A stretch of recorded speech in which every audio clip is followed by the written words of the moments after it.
Hey, what's up, guys? Go back to my channel. It's me. And yes, so I got to watch Barbie and Oppenheimer. Now, I didn't watch them at the same time. I watched them in separate dates. I think I watched Barbie Sunday, and then today, Oppenheimer.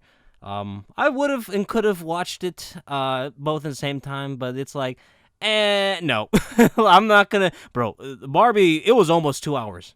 And Oppenheimer is 3. I'm not going to spend 5 hours in the theater. Now, another reason why I didn't watch them at the same time was also I wanted to watch Oppenheimer in the 70mm IMAX experience. Now, I didn't know about this until like a week when it came out. You know, I was hearing everybody talk about, oh man, I can't wait for the 70mm. I'm like, wait a minute, what? So this entire movie was made in 70mm film. Like, they actually had to invent a black and white version of the film in this size. So when I heard about it, I was like, wait, on film? That's I gotta watch it then.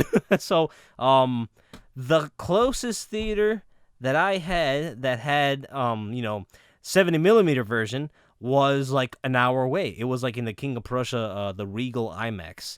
So I got to watch it there. So yeah, I got to the theater, I scanned my tickets and went to the screen, and my God, when I entered and saw how big this was, I was just shocked. It's the last IMAX movie that I went was what was it called? It was Across the Spider-Verse. I went to a regular IMAX. I went to the IMAX that was close to me. It's like 10 minutes away. It was big, yeah, but this one was huge.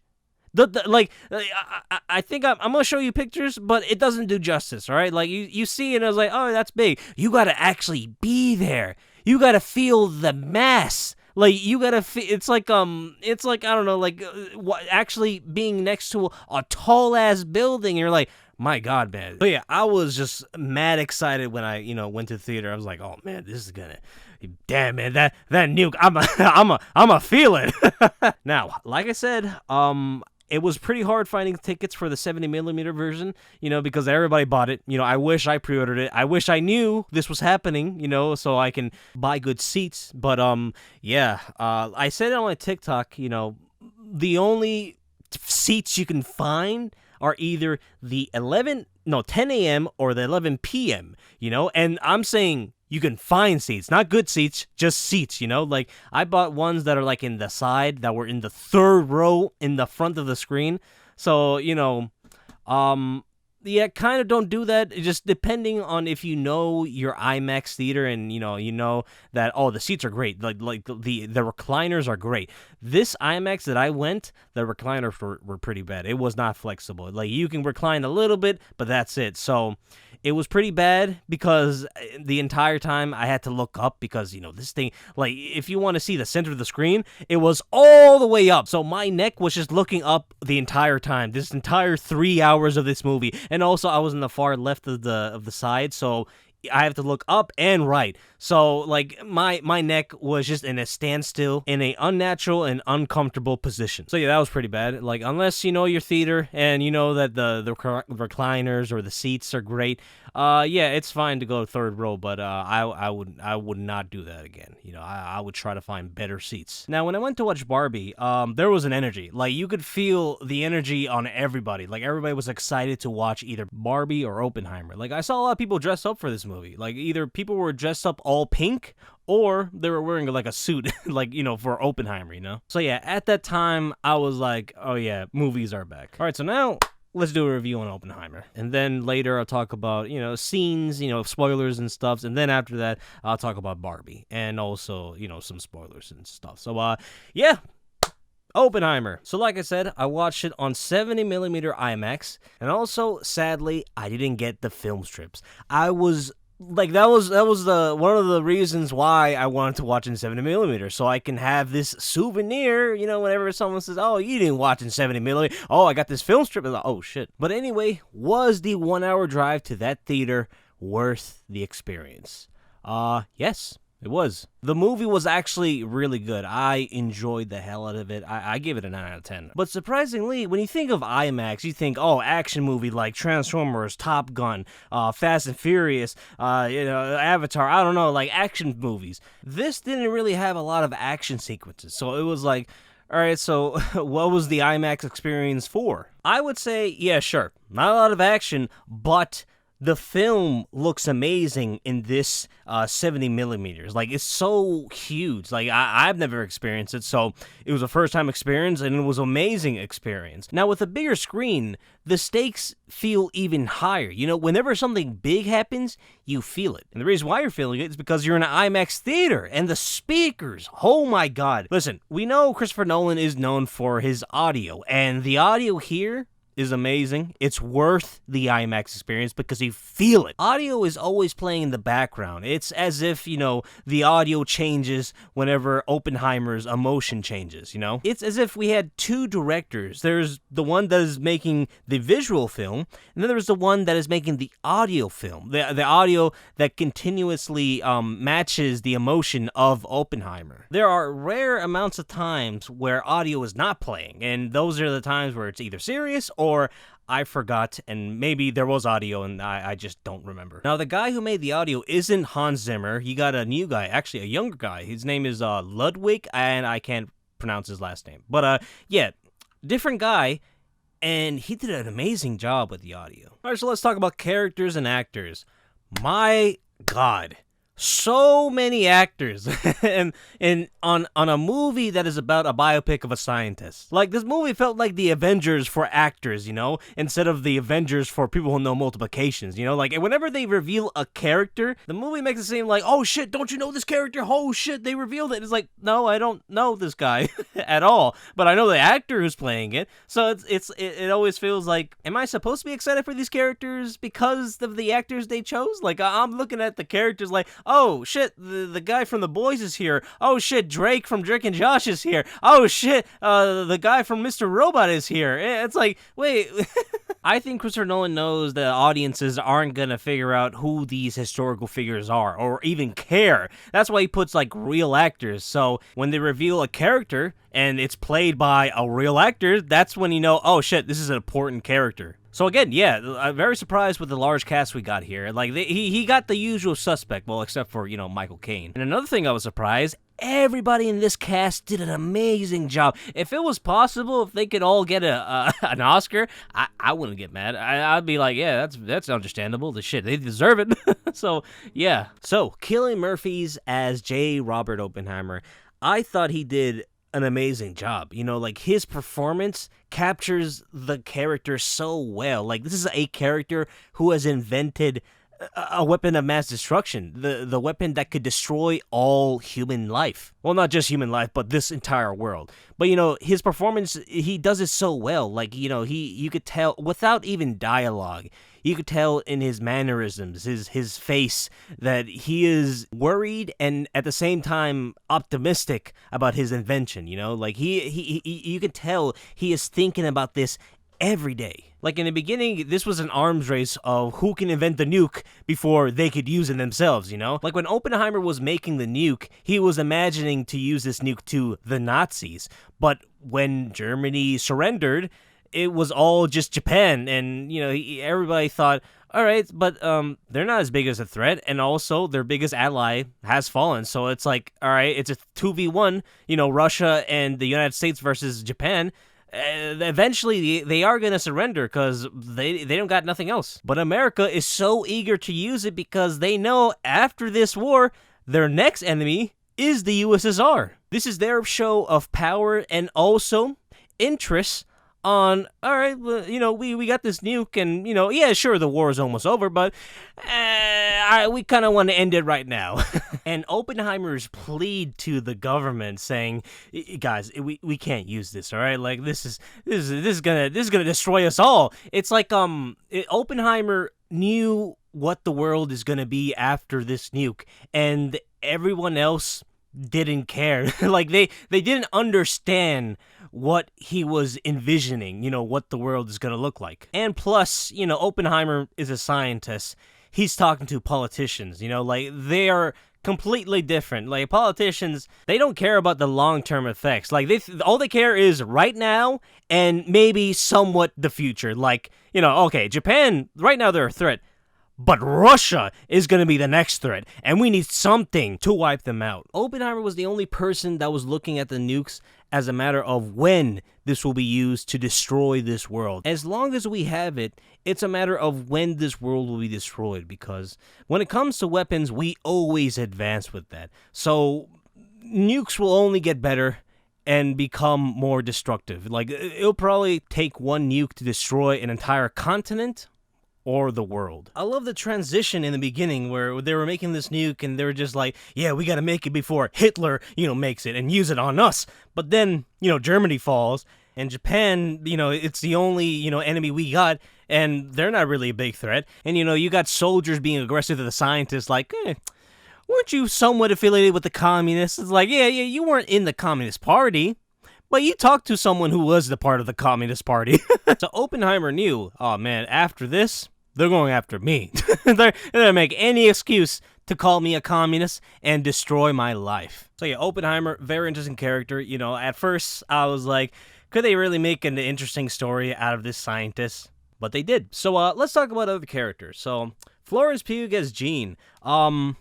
Everybody's talking about it. Yes, the sex scene didn't have to happen. It felt like Christopher Nolan added this sex scene because, you know what? Someone pointed out to me that I never had a rated R movie, and that's actually right. Might as well make this one rated R. It's like, because there's not anything grotesque or bloody about this movie. The only thing adult about this movie is its story, and you can't make it rated R because it has an adult story. So, yeah. There's one sex scene I could say, yeah, sure, I could see why you put that there. All right, I'm fine with that. But everything else is like, it's unnecessary. Unless we're seeing Colin Murphy's dick and balls, I don't want to see that shit. Next movie is Robert Downey Jr. as Louis Strauss. This is the antagonist of the movie. Now, I will admit, I didn't pay too much attention, so there's a lot of detail I just forgot or just didn't pay attention. Now, from what I can remember, the reason why he hated him is because Oppenheimer humiliated him. So now he's like, I'm gonna make sure I'm gonna ruin his career. So yeah, RBJ did a great job playing as a character that is so petty, brings back the past to accuse him as a communist. It's like, wait a minute, what'd you say you did it when you were 4?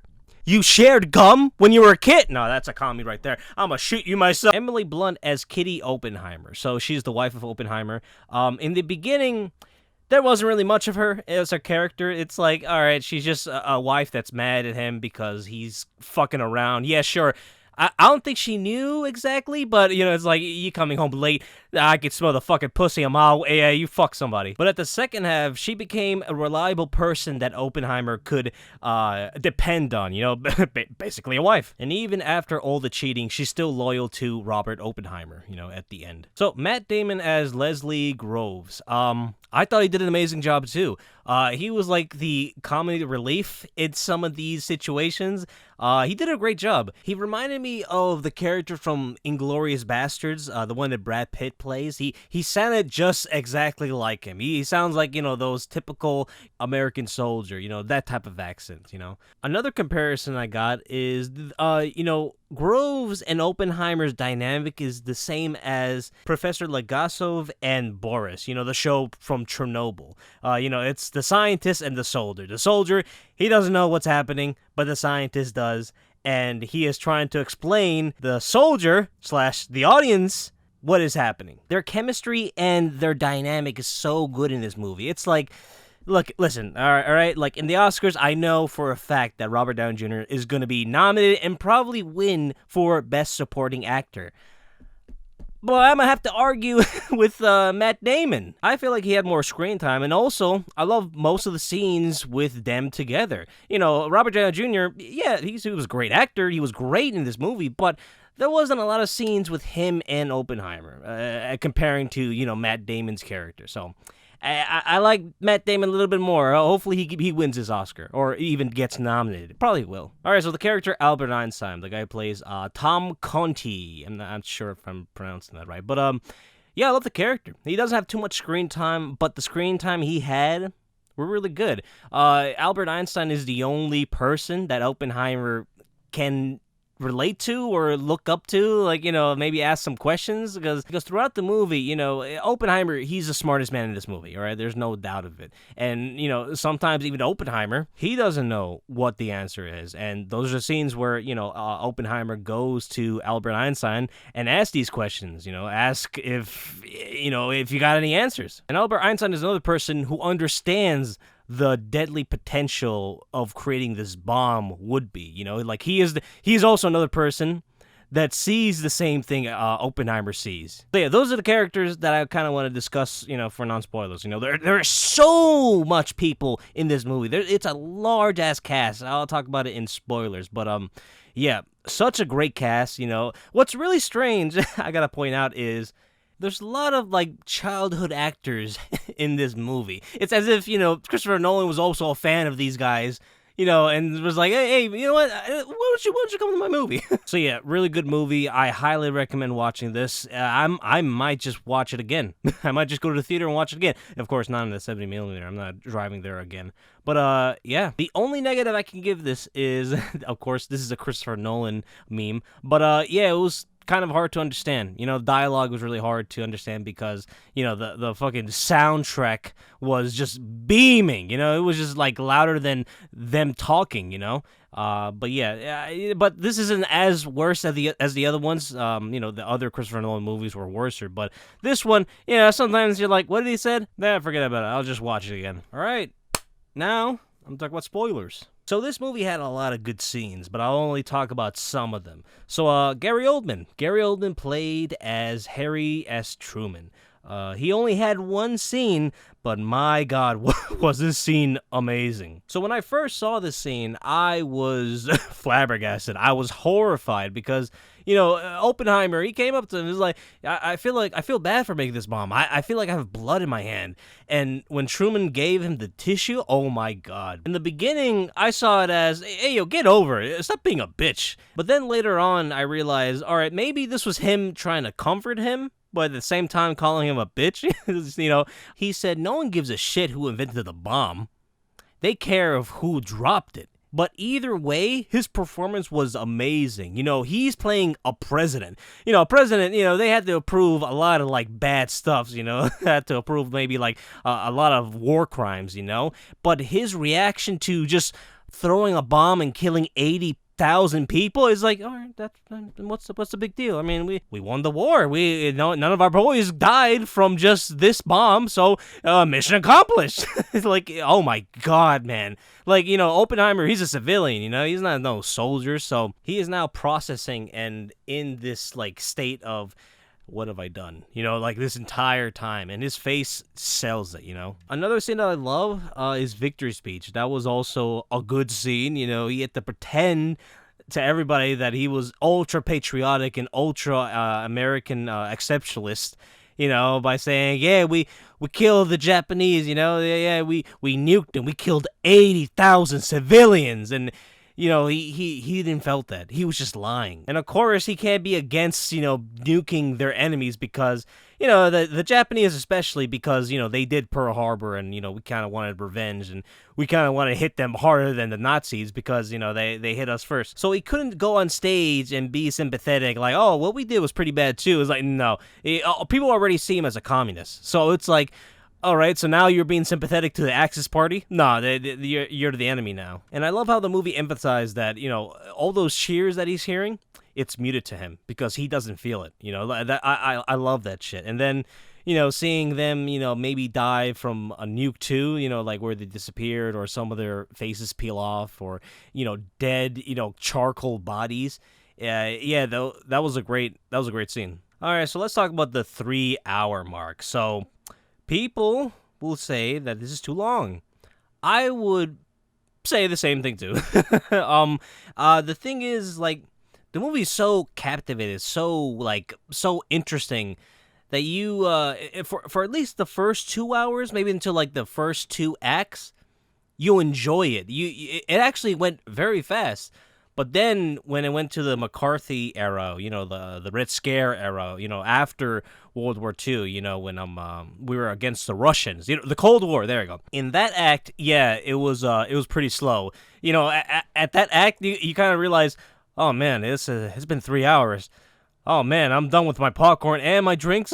At the time, I needed to go to the bathroom. I was like, oh man, I need to pee, but it's getting really interesting. But it's like, oh man, I'm also hungry. Oh my god. So yeah, at that act, yeah, it was getting hard to watch because, like I said, I was very close to the screen, so I was looking up, right? And yeah, I was like, all right, we gotta wrap it up, all right? And I know I'm enjoying this, but yeah, overall, really good movie. This gotta be like around top five, best Christopher Nolan films. I will admit, I only watched like five of them. So yeah, I think okay. So there's Dunkirk, three of the Batmans, and then this one. My list didn't matter. So yeah, I'm probably gonna watch this again, and I can't wait for the 4K Blu-ray release. So yeah. All right, so now let's talk about Barbie. And yes, I know all you guys are gonna call me weirdo for watching this movie. Yeah, I don't care. But yeah, there was a lot of females in my theater. It was like, wow, this must be the Black Panther for women. But yeah, I watched it because two of my favorite actors were there, and also Greta Thunberg. A great director. I was like, all right, this might be a movie that's not showing us a lot. I was like, yo, look at these trailers. It's like, all right, it doesn't feel like they're showing us enough. So I think, the movie's trying to trick us to thinking, oh, it's just a simple movie about a girl going to the real world. I thought they were just showing us the minimum. Now, I was somewhat right about this, but overall, it is not as deep as I thought it was going to be. It was like, yeah, sure. Women, they're not treated as well, especially right now, where now, with angry men around, they're just like, you know what? Maybe the world is wrong because we give women too many rights, With the red pill community saying, yeah, now that women have jobs and now they don't have a low standard of men, like they don't want to have men that beat the shit out of them or treat them like shit. Yeah, have you guys noticed after we give women more rights, life as a man has been shit? Like we gave them the right to vote, to do abortions, to divorce. Yeah, I was dating this lady like a year ago and she broke up with me because I was cheating on her, because I was beating her. Man, back in the old days, I used to remember when my dad just do the same thing with my mom, and she took it. She didn't say, "Oh, we got a divorce." No, she said, "Oh, we got to fix this family." I'm not gonna give up on this family because you cheat and beat me. And then there's dumbass women like, I agree. And now, listen, I'm not that guy that's going to complain. There's too many feminism in this movie. No, I actually enjoyed it. But the problem is, I don't think it was deep enough. So the story, I'll keep it really short. We got Barbie Land and, Barbies and the Kens coexist. But the Kens are treated as second-class citizens and the Barbie thinks, the world is perfect. But they don't care what the Kens think. But something happened to Margot Robbie's Barbie where she's thinking about death and depression. And it's something to do with her doll in the real world being affected by the owner. So she goes to the real world to fix it. And that's the story. So yeah, my problem with the movie is that the story and the meaning of this movie was very simple. So the Barbie movie is about feminism and patriarchy. Like the world is run by men and it's built for men. And feminists are trying to change the world by changing the culture and institute where females are also included too. So that's my very simplified way of saying, what this movie stands for. So yeah, I thought it was very simplistic. It never really went too deep. So yeah, it discusses about patriarchy and talks about how, this Barbie land is built for females and is run by females. But, the Kens aren't treated as well. So I would have loved to see more, like the Kens, we never really see how the Kens are being treated. They're just, they just exist. But like with Ryan Gosling's Ken, it seems like he's the only one that is noticed. The Kens are really treated as well. I don't feel like I've been noticed. No one's really asking me if I'm okay.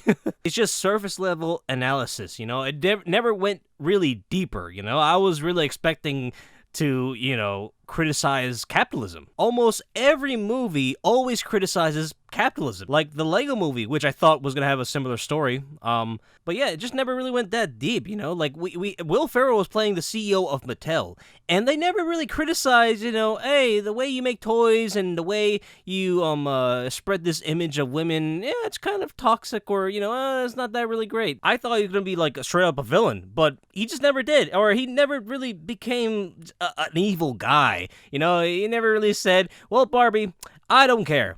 Money is what I care. And even when something happened, you know, to where, oh, we're making a lot of money, Will Ferrell was like, no, I don't want to make money out of this. This is wrong. It's like, wait, what? Who are we criticizing? So there's not really a villain. It's more like the ideas are the ones that create, you know, like bad people out of us. And you know what? I'm fine with that. But the thing is, look, I don't want to sound like any of these chuds, but like, they talk about patriarchy. They talk about how, you know, oh, you know, in this society, you know, women have to be docile. They can't be bitchy. You can't look too good unless you want to be called a slut. You know, it's all right, agreeable. But like, since there is no like male villains, it's like, all right, but like, you know, what's stopping you? You know, like I'm not saying like they gotta kill Will Ferrell, but like, you know, make Will Ferrell be a little sexist, be a little misogynist, you know? So yeah, that's my, you know, complaint about the story. I can't really go in depth because I don't want to spoil, but yeah. Let's talk about other than the story. Let's talk about the characters. So,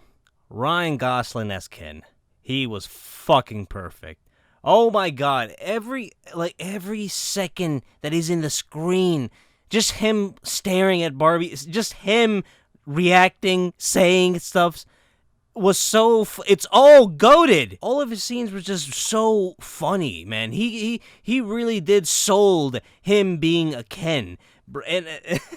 And you know the way the story led him to become, you know, a semi-villain, that was also funny too. He basically, you know, like came in contact with the red pill community and took everything by heart. Like, do directors pick Ryan Gosling specifically because he knows how to be these people? He always picked roles where he is a Sigma male, you know, like he's like a very stern on the outside, but like soft on the inside. You know, he always plays these characters, but he's so good at playing these characters. And this is just another character in his rosters. Like, bro, his filmology is so goated, man. Like has he ever missed?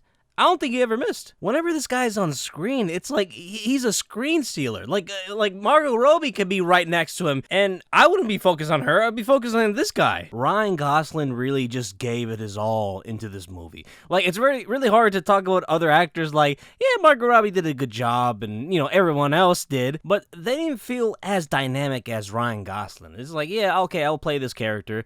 But, like, they never put, like, an extra something, you know? Like, but Ryan Gosling did with Ken. All right, that's enough of me sucking his dick. But, yeah. Now, Margot Robbie, I thought she did a great job. Just thinking about, like, years ago when the Barbie movie was just an idea, Amy Schumer was supposed to be the Barbie Margot Robbie was supposed to play. Listen, bro.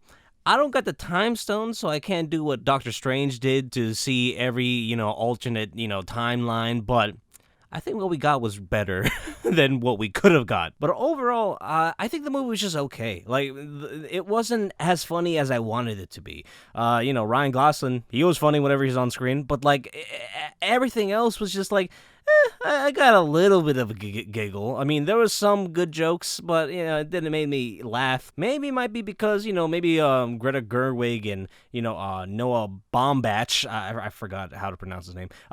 Maybe they're not as funny. maybe they should have got some funny writers, you know? But still, you know, like, we have Greta Gerwig and, you know, Noah Baumbach, you know, these are well-known people in the industry. They didn't do as well. You know, I loved all the projects they've been, but like this one, I'm just so disappointed. Like, I could have I watched it and I was like, yo, this could have been better. I could have made it better. You know, like maybe it's because she's a woman. She can't be fun. No, okay, there we go.